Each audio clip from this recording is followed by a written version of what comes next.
Captain Tom Reed stood straight and tall as the door to the meeting room slid open. This was humanity's big moment, their first official meeting with an alien species. The Vex had made contact 6 months ago, and after many video calls, they were finally meeting face to face. "Welcome aboard the Pioneer *," Tom said with a smile. He tried not to stare at the blue-skinned aliens. They stood about 7 feet tall, with 4 arms and large eyes that blinked sideways. The lead alien bowed slightly. "We are pleased to meet in person, Captain Reed.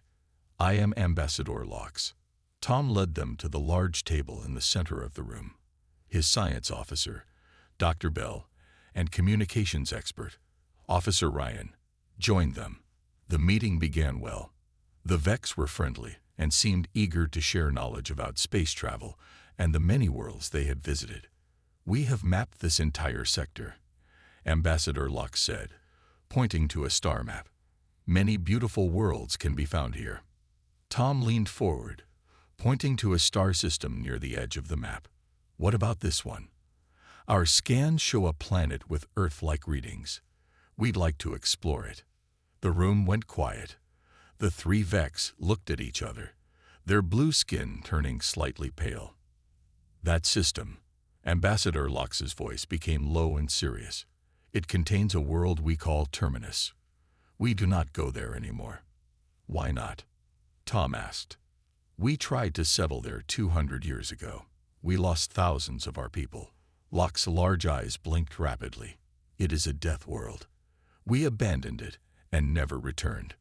Dr. Bell leaned forward. "What makes it so dangerous?" The Vex ambassador touched a device on his wrist, and a hologram appeared above the table. It showed a planet with swirling storm clouds and vast oceans. The weather changes without warning. Storms appear in minutes that can tear apart buildings. The native animals are incredibly aggressive. The plants release toxins that our bodies cannot fight. Even the smallest life forms, what you call microbes, attacked our people from the inside.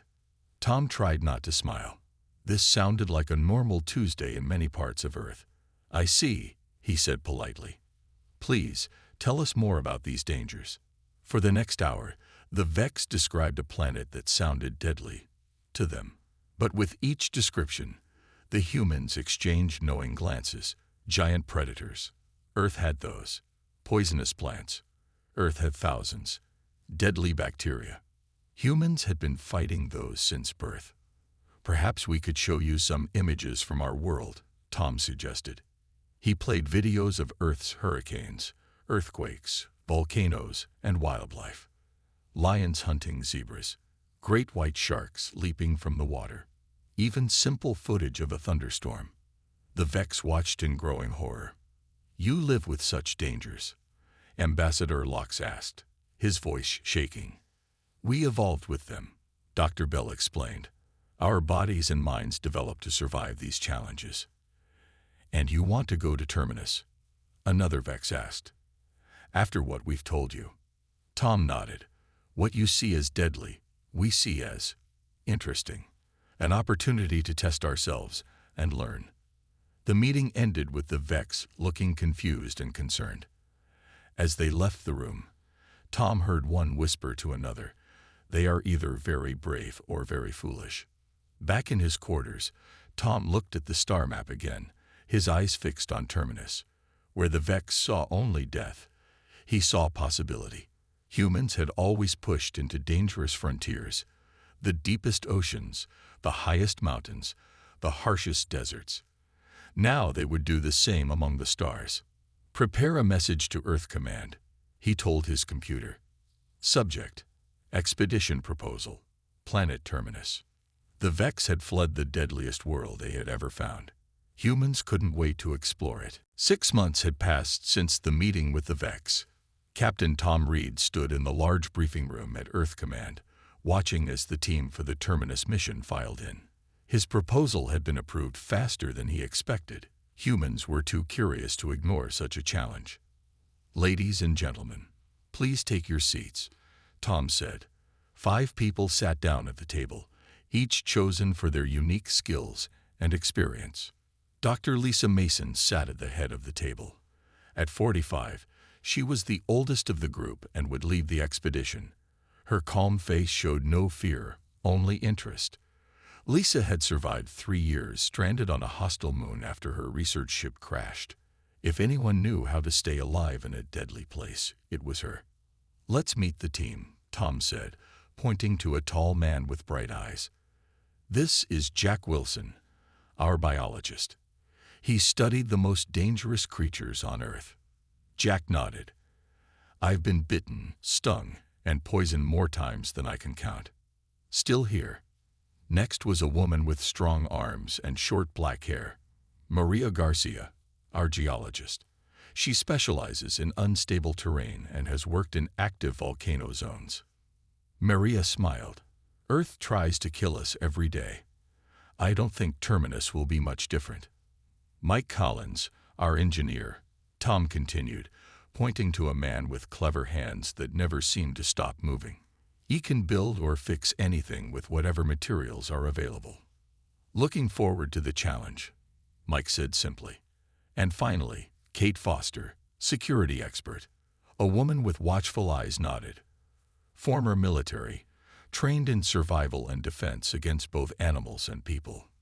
Kate crossed her arms. "I don't plan to kill anything unless absolutely necessary. Understanding a threat is better than destroying it." Tom turned on the screen behind him. It showed the Vex records about Terminus, pages of warnings and disaster reports. "The Vex think we're crazy," Lisa said, looking through the files. "Their records make Terminus sound like a nightmare." Jack laughed. "These aliens think rain is dangerous. It says here they lost a research team to a sudden water event from the sky. They evolved on a very stable, peaceful world," Tom explained. "Their bodies and minds never had to adapt to sudden changes or threats. Their technology protected them from everything, until they found Terminus." Maria studied the planet's images: strong gravity, active weather systems, diverse ecosystems. Sounds like Earth, just a bit more extreme. For the next 3 hours, they reviewed the Vex data. With each new deadly feature, the team grew more confident rather than less. Humans had evolved on a dangerous world. They expected challenges and were built to overcome them. "The Vex want to observe our progress," Tom said as the meeting ended. "They've offered rescue services if needed, but refused to land on the planet again." "We won't need rescue," Lisa said firmly. 2 weeks later, the team boarded the ship that would take them to Terminus. A small group had gathered to see them off, including Captain Reed and a Vex observer.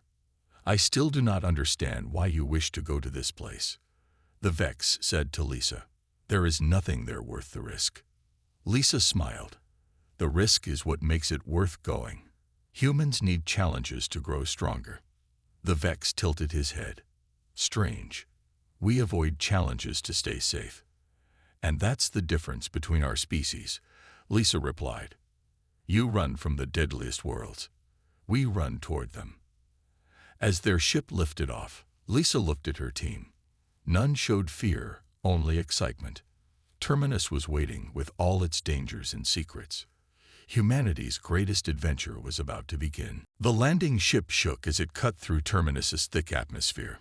Inside, the 5 team members checked their equipment one last time. After 3 weeks of space travel, they were finally about to set foot on the planet that had defeated the Vex. "Touchdown in 1 minute," Mike called from the pilot's seat. "Weather looks calm for now." Lisa looked at the screens showing the landing area. It was a flat plain with patches of blue-green plants. Large purple clouds hung in the distance, but weren't moving toward them. "Remember," she told the team, "gravity here is 1.3 times Earth's. Take it easy until your bodies adjust." The ship landed with a soft thud.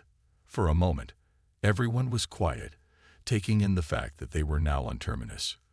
The world the Vex called a death trap. "Let's see what all the fuss is about," Jack said with a smile. They put on their light protective suits and breathing masks. The air on Terminus contained oxygen, but also some toxic gases in small amounts. The suits would filter these out while their bodies adjusted.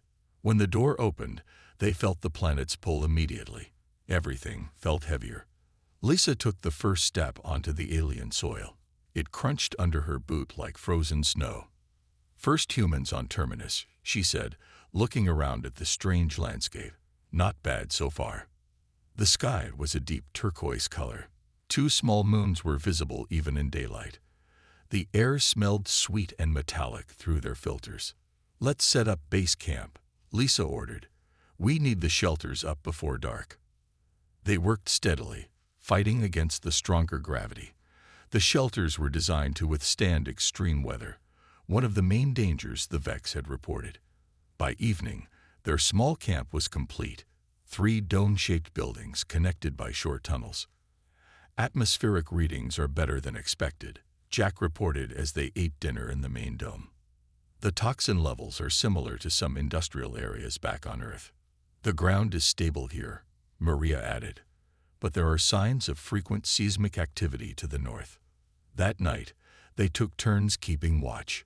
Kate had the 3rd shift when she noticed dark clouds gathering with incredible speed. "Everyone up," she called over the comm system. "Storm coming." They barely had time to secure loose equipment before the storm hit.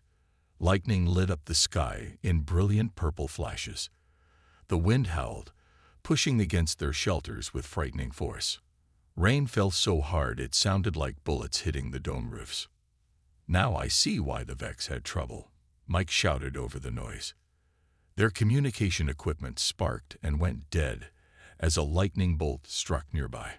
The storm lasted 20 minutes and then stopped as suddenly as it had started.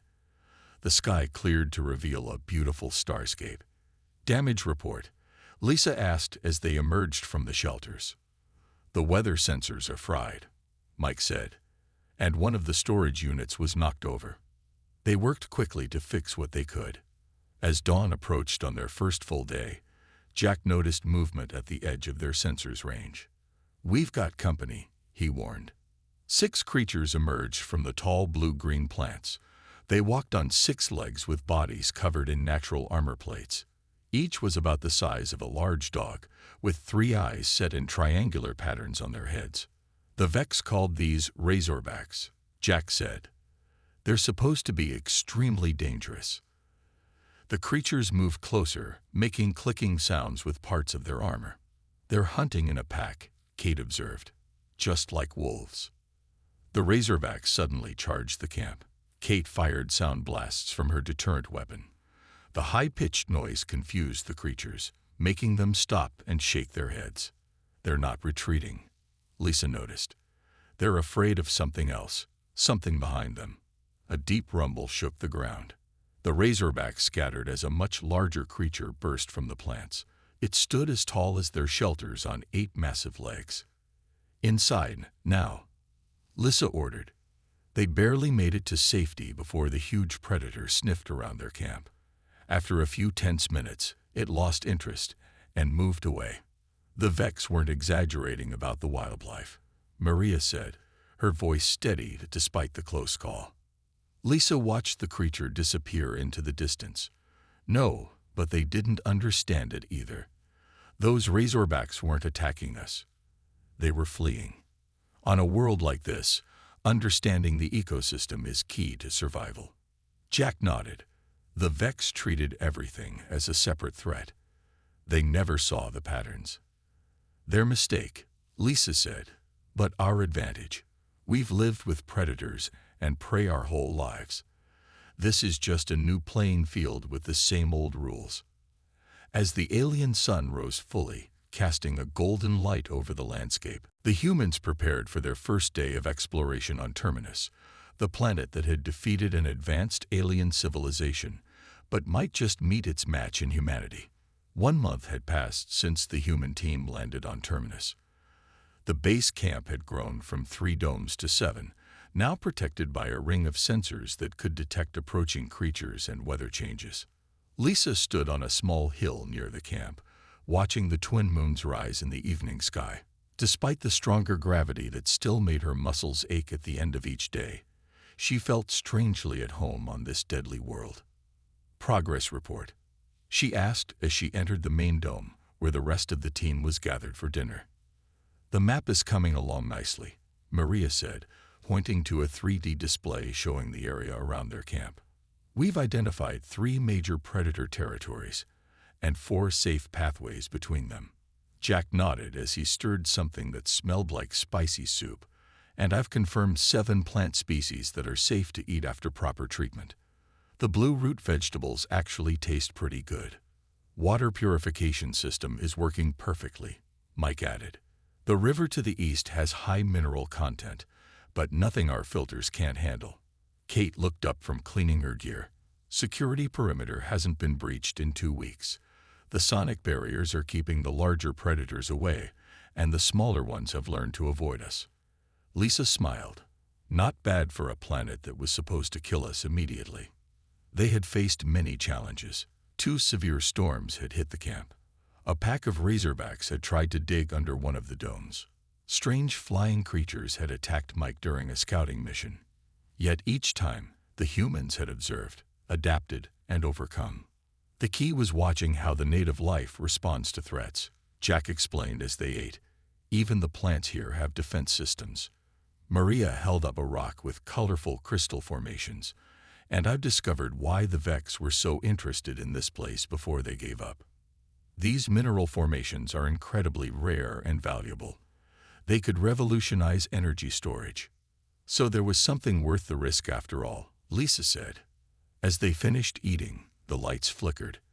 Outside, the sky lit up with waves of green and purple light, an aurora unlike anything they had seen on Earth. "It's beautiful," Kate whispered as they stepped outside to watch. "And dangerous," Mike added, checking his instruments. "It's generating electromagnetic pulses that would fry any sensitive electronics not properly shielded." Like Vex technology, Lisa realized. Their ships and suits were much more advanced than ours, but also more vulnerable to this kind of natural phenomenon. "We prepared for this because we have similar events on Earth," Jack said. The Vex would have had no equivalent experience. A soft beeping from their communication system interrupted them. "Incoming transmission," Mike announced. "It's from orbit." On the screen appeared the face of a Vex observer, his large eyes widening at the sight of the humans standing casually under the aurora. "You are still alive," the Vex said, sounding both surprised and impressed. "We detected the electromagnetic storm and feared the worst." "We're doing fine," Lisa replied. "Your records have been helpful, but we found that many of the dangers can be managed with the right approach." Managed. The Vex seemed confused. "We lost an entire research team to such a storm." "Different evolutionary history," Jack explained. "Humans have always needed to adapt quickly to changing conditions. It's in our nature." The Vex was quiet for a moment, then said, "We will continue to observe, if you permit it. Your methods are educational for us." After the transmission ended, the team returned to watching the aurora. A slight tremor shook the ground. Another common occurrence on Terminus. "They're watching us survive what they couldn't," Maria said. "Must be quite a shock for them." Lisa looked up at the beautiful, deadly sky. The Vex saw this world as something to escape from. We see it as something to understand. "That's the human way," Kate added. "We don't just survive dangerous places. We make them our home." As the aurora faded and darkness fell over the camp, the humans of Terminus settled in for another night on the deadliest world in known space, a world that was, day by day, becoming a little less deadly through human understanding, adaptation, and persistence. "The toxic rain season is coming," Jack announced during the morning briefing. "According to the patterns we've observed, we have about 3 days before it starts." The team had been on Terminus for 3 months now. They had survived storms, predator attacks, and strange illnesses that their bodies had quickly fought off. But the toxic rain season would be their biggest challenge yet. "We need better shelter," Lisa decided. "The domes won't hold up against continuous acid rain for weeks." Maria pulled up a map on the screen. "I've been studying these cave systems to the west. They could provide natural shelter, and my readings show they're quite extensive." Any signs they might be home to local wildlife? Kate asked, always thinking about security. Nothing significant on the scans, Maria replied. And the entrance is high enough to avoid flooding. The next day, the team packed essential equipment and headed for the caves. The journey took 6 hours through difficult terrain. When they reached the entrance, they found a wide opening in the side of a cliff. The Vex records don't mention these caves at all, Jack noted as they set up lights to explore inside. They probably never got this far, Kate said. Their base was on the other side of the continent. The cave entrance led to a series of large chambers with smooth walls. As they moved deeper, Lisa noticed something strange. These walls don't look natural, she said, running her hand over the smooth surface. They're too even. Mike examined the wall with a scanner. You're right. These were carved by tools, not nature. The Vex? Jack asked. No, the design is different, Mike replied, and much older. They continued deeper into the cave system, their excitement growing. In the third large chamber, they found their answer. Look, Maria gasped, pointing her light at the far wall. There, carved into the stone, were symbols unlike anything they had seen before, and below the symbols sat objects that looked like control panels. This is artificial, Lisa whispered. Someone built this place. As they explored further, they found more chambers with strange technology embedded in the walls. Most of it was dormant, covered in dust. Wait, I recognize this, Mike said suddenly, examining a panel that still had a faint glow. This is similar to a Vex design, but more primitive. In one chamber, they found what looked like living quarters, abandoned long ago. And in another, they discovered records, strange crystal devices that projected images when touched. I think this was a Vex research station, Lisa said as they gathered the devices. They were here, studying something. Back in the main chamber, Mike managed to activate one of the crystal records. It showed Vex scientists working frantically, then evacuating as something attacked their station. They were looking for something, Jack said, watching the recording. Something important enough to risk staying on this planet. Maria had wandered to the back of the chamber, where her scanner had detected a hidden passage.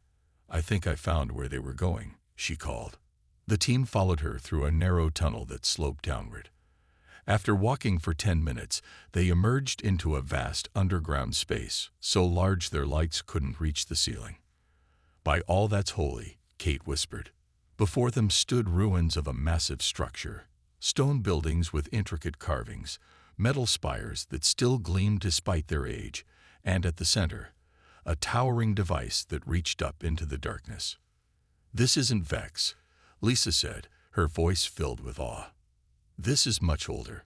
This belonged to whoever was here before, the ones who made Terminus what it is. Jack examined markings on one of the buildings.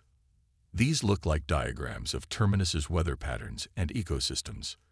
You think they created the planet's deadly features? Kate asked. Not created, Jack replied. Engineered, like a defense system. Mike approached the central device, studying it carefully without touching it. I think this controls the planet's weather. The Vex must have been trying to deactivate it. But they couldn't, Lisa realized. Whatever's down here, it was protected by the very dangers they were trying to escape. As they stood in the massive underground city, the truth became clear. Terminus wasn't naturally deadly.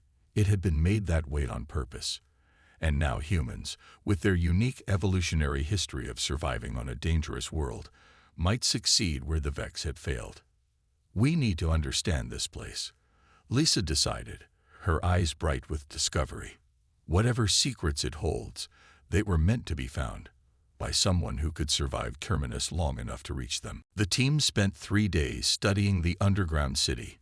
Mike worked to understand the central control device, while the others explored the ruins. They found more crystal records showing glimpses of the ancient civilization that had built this place. I think I'd figured it out, Mike announced on the morning of the 4th day. This central device does control the planet's weather systems, and more, It manages the entire ecosystem. Can we activate it? Lisa asked. Mike nodded slowly. I believe so. But there's a problem. The controls are protected by what I can only describe as a test.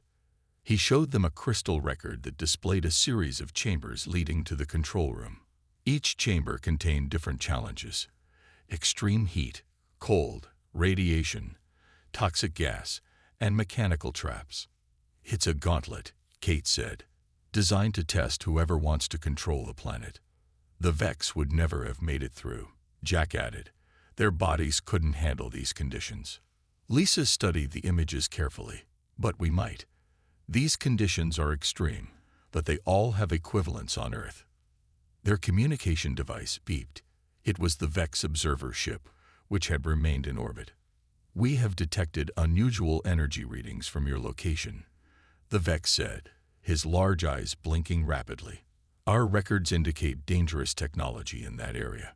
You must evacuate immediately. Lisa explained what they had found.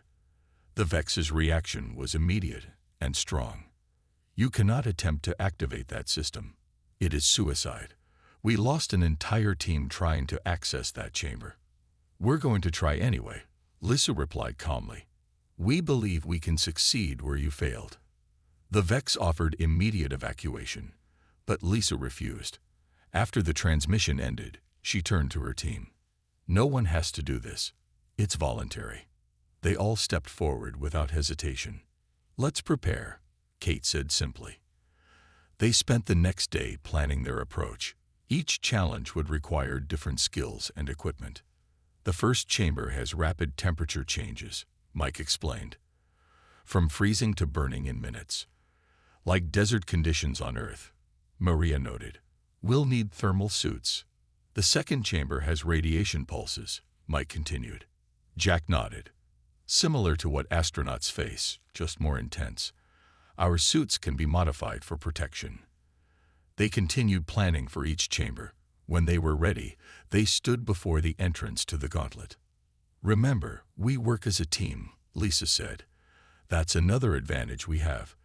The Vex tried to solve each challenge with technology. We'll use technology and teamwork.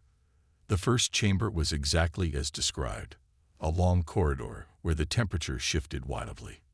Even with their suits, they felt the painful cold and burning heat. Maria led the way, using her knowledge of extreme environments to find the safest path. The second chamber filled with radiation bursts. Jack, who had studied radiation effects on biology, guided them through the safe zones between pulses.